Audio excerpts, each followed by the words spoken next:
Hello friends, no error English classes में आपका स्वागत है। मैं नरेंद्र जोशी आपके सामने फिर से एक नए वीडियो के साथ आया हूं। दोस्तों, आज हम बात करेंगे एनडीए का एग्ज़ाम जो कल 21 अप्रैल 2019 को हुआ, उसके इंग्लिश के जो क्वेश्चंस आए थे 50, उससे रिलेटेड सॉल्यूशन की हम बात करने जा रहे हैं। देखिए दोस्तों, यहाँ पर जो पार्ट ए गिवन है इंग्लिश का, इसमें सेंटेंसेज हैं जिनको हमें ऑर्डर करना है। पहला क्वेश्चन देखें, we do not know what to do with our knowledge. अब इसके बाद S6 गिवन है, in the course of time they may rule over us all together. अब देखें दोस्तों, यहाँ पर हमारे सामने इसके 4 ऑप्शंस गिवन हैं, P, Q, R, S, और ये जो 4 ऑप्शंस हैं इनको हमें एक पर्टिकुलर सीक्वेंस में रखना है जिससे पूरा पैराग्राफ मीनिंगफुल बन पाए। अगर मैं बात करूँ यहाँ पर फर्स्ट की, S1 की, we do not know what to do with our knowledge, अगर इसको किसी से कनेक्ट करना है तो यहाँ पर हमारे पास P हो सकता है, Q हो सकता है, R हो सकता है या S। अब किसके साथ लॉजिकल पेयर बनेगा वो देखते हैं। अगर मैं इसके बाद डालता हूँ P, for example we are unable to manage our machines, ये हो नहीं सकता। Q, we already find it difficult to do without machine, तो यहाँ पर देखें ये भी नहीं हो सकता। अगर देखें, machines should be fed properly and waited upon attentively, otherwise they refuse to work or cause destruction, ये भी नहीं होगा। Science has given us superhuman powers which we do not use properly, तो देखें अगर मैं S1 की बात करूं तो इसके तुरंत बाद ये S वाला जो ऑप्शन है ये आना चाहिए। अब देखते हैं, हम ऑप्शंस की बात करते हैं कि हमारे पास जो ऑप्शंस हैं वो किस प्रकार गिवन हैं। अगर हम ऑप्शंस की बात कर रहे हैं तो देखें दोस्तों, यहाँ पर सीक्वेंस की बात करें तो पहला ऑप्शन गिवन है SPRQ, जो दूसरा ऑप्शन गिवन है वो PSQR, और थर्ड है QRPS। अब चूंकि यहाँ पर हमें ऐसा लग रहा है कि जो ऑप्शन जो कंटिन्यू कर रहा है वो S कंटिन्यू कर रहा है, और S को कंटिन्यू करने वाला जो ऑप्शन है वो यहाँ पर फर्स्ट गिवन है। देखिए दोस्तों, यहाँ पर S को P कंटिन्यू कर रहा है और R कंटिन्यू कर रहा है और Q कंटिन्यू कर रहा है। अब यहाँ पर जबकि ऑप्शंस में S से शुरू होने वाला ऑप्शन हमारे पास 2 हैं, एक तो A है और एक D है। इनमें से कौन सा होगा वो देखें। S को यहाँ पर P कंटिन्यू कर रहा है या यहाँ पर S को R कंटिन्यू कर रहा है। अगर मैं S के बाद P जोड़ता हूं तो थोड़ा ऊपर चलते हैं, इसको दोबारा से पढ़ते हैं। Science has given us super human powers which we do not use properly, for example we are unable to manage our machines. देखें, एस को यहाँ पर P कंटिन्यू कर रहा है, इसका मतलब जो ए ऑप्शन है वो बिल्कुल सही हो जाएगा। इसका मतलब जो करेक्ट सीक्वेंस होगा वो होगा SPRQ। अब बात करते हैं क्वेश्चन नंबर 2 की, वो क्या कहता है।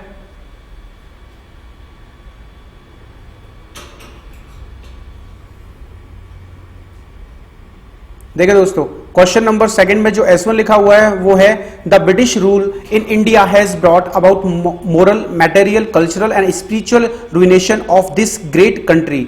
अब देखें यहां S1 को कौन कंटिन्यू करता है, देखते हैं। I regard this rule as a curse. अब देखें, ऐसा लग रहा है कि S1 को P कंटिन्यू कर रहा है, S1 को P कंटिन्यू कर रहा है। अब देखते हैं और कौन सा ऑप्शन है जो P को कंटिन्यू कर सकता है। अगर मैं यहां से देखूं, sedition has become my religion, इसको ये कंटिन्यू नहीं कर रहा है। आप देखें, अगर मैं ये करूं ours is a non violent battle, ये भी इसको कंटिन्यू नहीं कर रहा है। I am out to destroy this system of government. अब इसको देखा जाए तो यहां पर ये कंटिन्यू करता हुआ प्रतीत हो रहा है, तो इसका मतलब अगर P के बाद S कंटिन्यू होता है, I regard this rule as a curse, I am out to destroy this system of government, तो P को S कंटिन्यू कर रहा है। और ऐसा जो ऑप्शन है हमें 4 में से कौन कौन से गिवन है वो देखते हैं। ए ऑप्शन की बात करें तो SPRQ, PSQR, QRPS और SRPQ। चूंकि पहला जो सेंटेंस कंटिन्यू कर रहा है वो P कर रहा है, तो इसका मतलब हम ये बोल सकते हैं कि P को S कंटिन्यू कर रहा है और S को Q और Q को R। इसका मतलब B ऑप्शन इसका करेक्ट आंसर हो जाएगा। अब बात करते हैं अगले क्वेश्चंस के बारे में। यहां पर हमें ऑर्डरिंग करनी है वर्ड्स की एक सेंटेंस में। थर्ड की बात कर रहे हैं दोस्तों। पहले, the urban local body elections unidentified gunman and injured another during shot dead 2 workers. अब देखें, यहां पर बात कर रहे हैं कि सीक्वेंस की, तो देखें यहां पर कौन सा हो सकता है। अगर मैं पहला Q को मानूं, unidentified gunman shot dead 2 workers and injured another injured another during the urban local body elections. तो क्यू को एस कंटिन्यू कर रहा है, एस को आर और आर को पी। इस तरीके से फर्स्ट ऑप्शन बिल्कुल सही हो जाएगा। अब नेक्स्ट क्वेश्चन की बात कर रहे हैं दोस्तों, फोर्थ की। बोथ, अब देखें फोर्थ पढ़ते हैं दोस्तों। Both intense political and this state has a history of syncretic accomplishment, religious contestation and. अब देखें यहां पर बात करें, अगर मैं क्यू को पहला स्टेटमेंट मानूं तो देखें, this state has a history of both intense political and religious contestation and of syncretic accomplishments. अब देखें यहां पर क्यू को कंटिन्यू जो करने वाला है वो पी है, और पी को कंटिन्यू करने वाला यहां पर देखें क्यू को कंटिन्यू पी कर रहा है और पी को एस कर रहा है और एस को आर। मतलब this state has a history of both intense political and religious contestations and of syncretic accomplishment. इसका मतलब Q P S R, D option बिल्कुल करेक्ट हो जाएगा। पांचवें की बात करते हैं। The father also in his quest for justice by the system feels let down. अगर इसकी बात करें तो यहां पर देखें पहला जो बन सकता है वो कौन सा बन सकता है, अगर मैं पी को पहला मानूं, the father also feels let down. अब फादर ऑल्सो पी को कंटिन्यू कर रहा है, यहां पर S, father also feels let down by the system in his quest for justice. तो पी एस आर क्यू एक सही इसका सीक्वेंस हो जाएगा, तो बी ऑप्शन बिल्कुल सही हो जाएगा। बात करते हैं नेक्स्ट क्वेश्चंस की।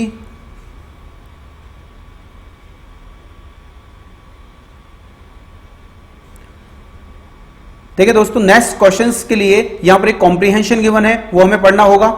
आई do not wish to suggest that because we were one nation we had no differences, but it is submitted that our leading men traveled throughout India either on foot or in bullock carts. They learned one another's languages and there was no aloofness amongst them. What do you think could have been the intention of those far-seeing ancestors of ours who established Setubandh, Rameshwar in the south, Jagannath in the east and Haridwar in the north as place of pilgrimage? You will admit they were no fools. They knew that worship of God could have been performed just as well at home.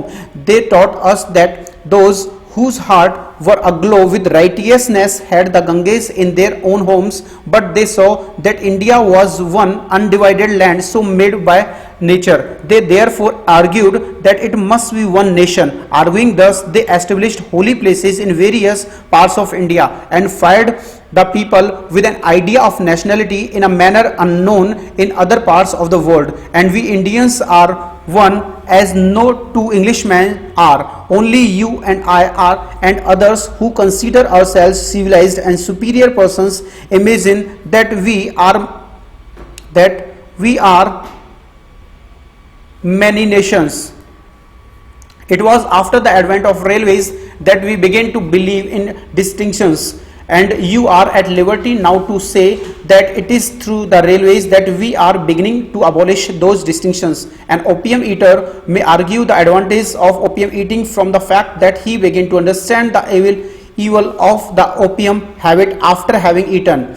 I would ask you to consider well what I had said on the railways. अब देखें यहाँ पर जो comprehension दिया गया है वो अब उससे रिलेटेड क्वेश्चंस हैं। पहले देखें, according to the author India, according India है क्या? According to the author has never been one nation, has been an aggregate of several nations, has always been one nation along with differences. C option बिल्कुल correct हो जाएगा। Question number 7 की बात करते हैं।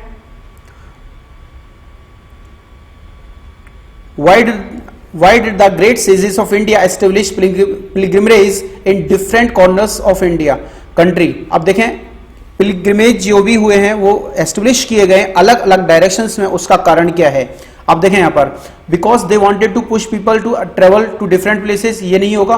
देखें यहाँ पर, because they could observe the underlying unity of country as the made by nature. देखें ये ऑप्शन बिल्कुल करेक्ट हो जाएगा, बी ऑप्शन। नेक्स्ट क्वेश्चन की बात करते हैं हम।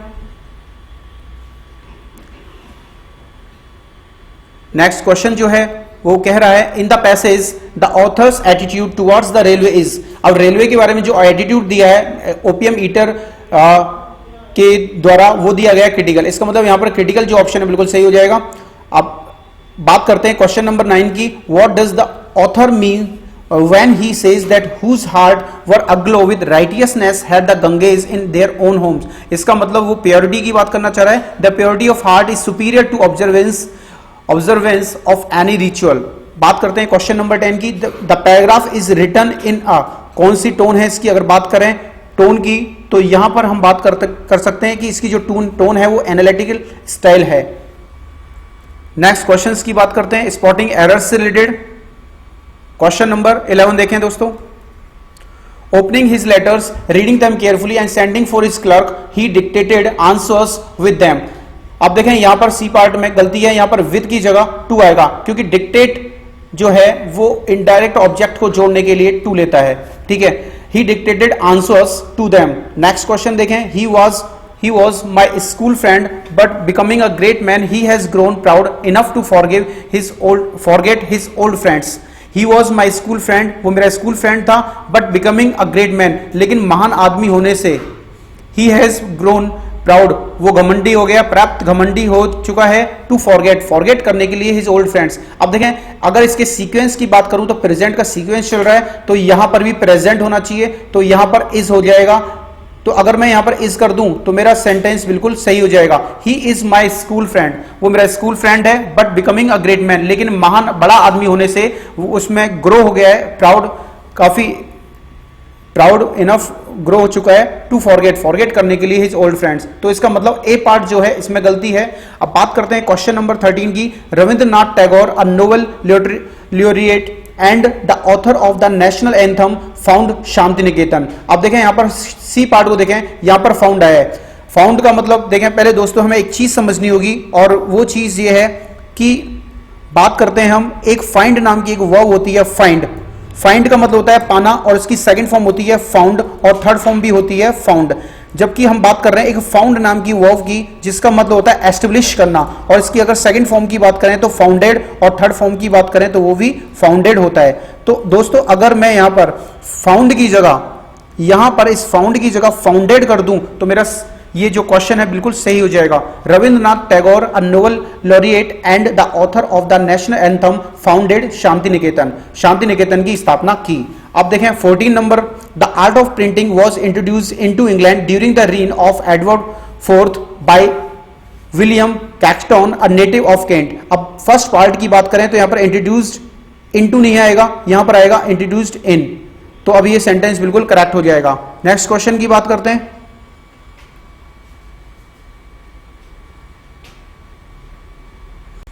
क्वेश्चन नंबर 15 देखें।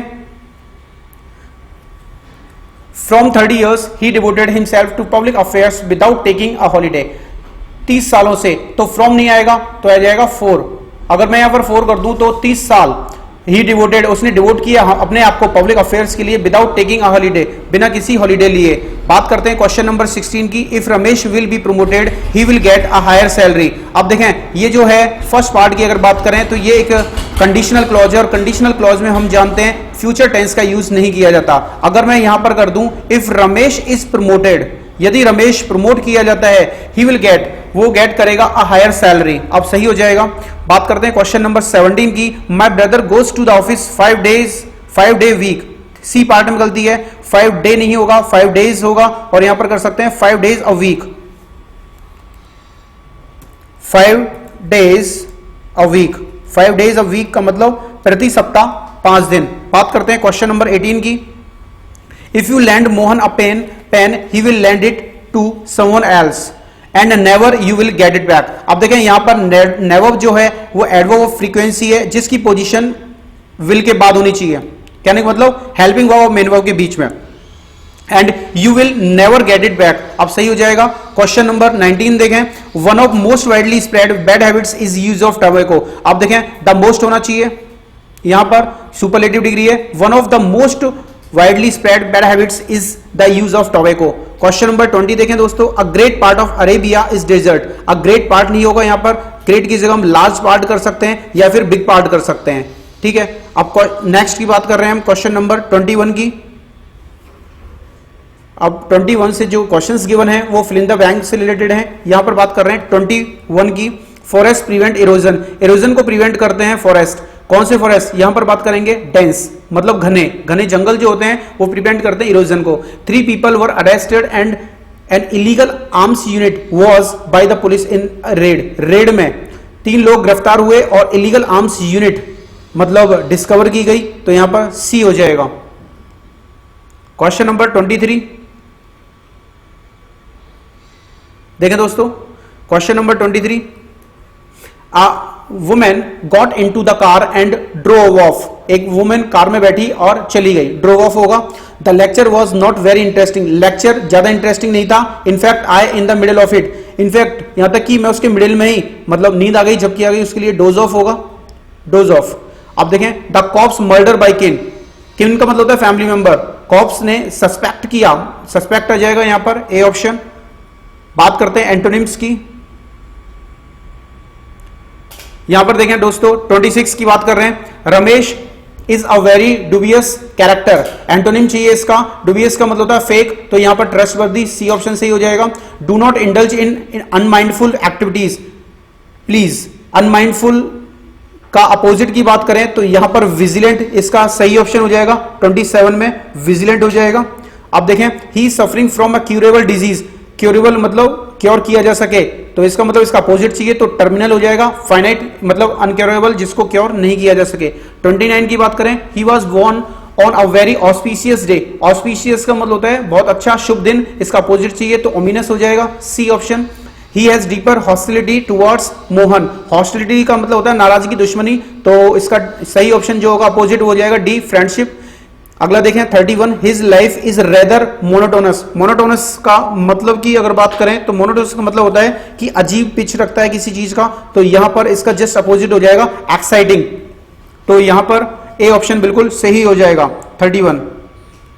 अब बात करते हैं हम नेक्स्ट क्वेश्चंस की, देखें question number 32, Macbeth is a morally repulsive character, repulsive का मतलब होता है अनाकर्षित, तो यहां पर आकर्षित होना चाहिए तो अट्रैक्टिव हो जाएगा, बी ऑप्शन। अगला देखें, the serene beauty of Kashmir had a soothing effect on his mind, serene, serene का मतलब होता है काम, काम या फिर पीसफुल, इसका जस्ट अपोजिट चाहिए मुझे तो अपोजिट हो जाएगा टर्बुलेंट। 34 देखें, life is transient in nature, life transient है नेचर में, ट्रांजिएंट की अगर बात करें तो यहां पर इटर्नल हो जाएगा 34 में, सी ऑप्शन। अगला देखें 35, Sohan is a when person, when का मतलब एरोगेंट या फिर बहुत ज्यादा अपने आप में घमंडी, तो यहां पर इसका अगर ऑप्शन की बात करें तो मोडेस्ट हो जाएगा। बात कर रहे हैं इडियम्स और फ्रेजेस की, यहां देखें 36 जो गिवन है, ए डार्क हॉर्स, इसका मतलब होता है a person who wins a race और competition although no one expected him to, मतलब छुपा रुस्तम। शो स्टॉपर की बात करें, someone who stops the show performs that is extremely good, 37 में हम बात कर रहे हैं तो यहां पर सही हो जाएगा a performance that is extremely good. बात करते हैं अगले की, a jack of all trades, jack of all trades, यहां पर देखें जैक ऑफ ऑल ट्रेड्स का मतलब होता है someone who has many skills, A option हो जाएगा। 39 की बात कर रहे हैं, to fight tooth and nail, मतलब भरसक प्रयास करना, इसके लिए हो जाएगा to try very hard to achieve something. बात करते हैं फेयर एंड स्क्वायर, इसका मतलब होता है इन एन ऑनेस्ट वे। बात करते हैं नेक्स्ट क्वेश्चंस की, देखें नेक्स्ट क्वेश्चंस जो है दोस्तों वो सिनोनिम्स से रिलेटेड हैं। यहां पर 41 देख रहे हैं हम, some people complain when they encounter a small misfortune in the course of their thoroughly happy life, synonym find करना है, एनकाउंटर का ही जो अर्थ दे, तो यहां पर 41 में हम करेंगे रन इनटू। रन इनटू की अगर बात करें तो मतलब है मिसमैनेज करना किसी चीज को, किसी पोर्शन को रुइन होने से। This world is full of miseries, यह जो दुनिया मिजरीज से भरी हुई है, मिजरीज का मतलब होता है दुख, परेशानियां, तो उसके लिए हो जाएगा ग्रेट सफरिंग। 43 की बात कर रहे हैं अगले क्वेश्चन की, देखें 43, a glance at a beautiful object gives us delight, delight का मतलब होता है खुशी, हैप्पीनेस, और 43 में अगर ऑप्शन की बात करूं तो बी ऑप्शन सही हो जाएगा, happiness. It is terrible for people to die of starvation, starvation का मतलब होता है भुखमरी, और उसके लिए ऑप्शन सही हो जाएगा D hunger. The university has constituted a grievance redressal committee to look into the matter. Grievance का मतलब होता है परेशान, कोई उलाहना, कोई कंप्लेंट इस तरीके का, तो इसके लिए सही ऑप्शन हो जाएगा बी। 45 के बाद बात कर रहे हैं 46 की। राकेश डिलीवर्ड आ सलेंडरस स्पीच। अब यहां पर 46 में हम बात कर रहे हैं सलेंडर स्पीच का मतलब, सलेंडर्स का मतलब होता है बेकार, अब्यूसिव, तो ए ऑप्शन हो जाएगा। 47 suddenly the sky was darkened by gigantic bird. Gigantic का मतलब होता है विशाल, बड़ा, और इसके लिए जो सही ऑप्शन हो जाएगा वो हो जाएगा एनॉर्मस। 48 की बात करते हैं। 48 में देखें, to abolish poverty would be to destroy the soil upon which mankind produces the virtues conducive to higher civilisation. अब यहां पर अबॉलिश की अगर बात कर रहे हैं तो किसी चीज को नष्ट करना, खत्म करना, तो इसके लिए जो बेहतर ऑप्शन होगा वो होगा एरेडिकेट। अगला देखें 49, the Arabs who are not in the cities live in the desert throughout the year, shifting from one oasis to another. Oasis की बात करें, स्प्रिंग होता है, झरना, पानी का छोटा कोई भी जल स्रोत, दैट इज कॉल्ड ओएसिस। 50 की बात करें, the various facets of life can be found reflected in a large city. अब यहां पर वेरियस की बात करें तो विभिन्न होता है, कई प्रकार के होते हैं, तो इसके लिए ऑप्शन सही हो जाएगा ए सेवरल। तो दोस्तों देखा कितनी आसानी से हमने डिटेल सॉल्यूशन एनडीए एग्जाम का फाइंड कर लिया। दोस्तों अगर आपको ये वीडियो अच्छा लगा है तो आप दोस्तों के साथ अपने के जरूर शेयर करें, और नो एरर इंग्लिश क्लासेस जो हमारा यूट्यूब चैनल है उसको भी सब्सक्राइब करें। नो एरर इंग्लिश क्लासेस से जुड़े रहने के लिए आपका बहुत बहुत धन्यवाद। आपका दिन मंगलमय हो।